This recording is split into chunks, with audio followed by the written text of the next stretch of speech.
इस्लामाबाद में print media के group से ॻाल्हाईंदे अॻूणे वफ़ाक़ी घरू वज़ीर चौधरी निसार चयो त संदसि इहो वाज़िह मौक़िफ़ आहे त अंदरुनि कोताहियुनि ऐं कमज़ोरियुनि जो इलाज थियणु घुरिजे। उन चयो त आम हुकूमती ज़िम्मेवार लीडर जॾहिं इन मसइले खे पंहिंजनि बयाननि जो हिसो बणाईंदा त उन सां दुश्मननि खे हथी मिलंदी। चौधरी निसार चयो त कंहिंखे संदसि ॻाल्हि ते शक आहे त उहो ख़्वाजा आसिफ जे बयान बैदि भारतीय अख़बारुनि जो जाइज़ो ऐं मुतालियो करे।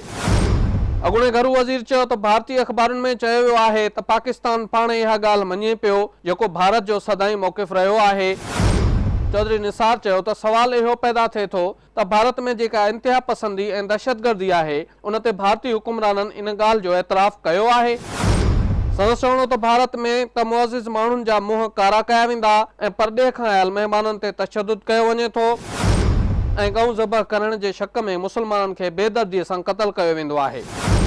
चौधरी निसार चयो त अफ़गानिस्तान में दहशतगर्दनि जूं कैंपूं अमरीकी कैमराउनि जे हेठां हली रहियूं आहिनि, पर छा अफ़गानिस्तान या अमरीका पाकिस्तान जे अंदरि घर जी सफ़ाई जी ज़रूरत जो एतराफ़ कयो? उन चयो त 4 सालनि दौरान हुन घर जी एॾी सफ़ाई कई आहे जंहिंजो माज़ीअ में मिसाल नथो मिले, पर उन बावजूदि घणो कुझु करण जी गुंजाइश मौजूदु आहे। चौधरी निसार चयो त हुकूमत जा अकाबर इन कम ते ध्यानु ॾियनि ऐं अहिड़ा बयान ॾियण खां पासो कनि जंहिंसां पाकिस्तान दुश्मन ताक़तुनि जो पाकिस्तान ख़िलाफ़ नज़रियो अञा वधीक मज़बूत थिए।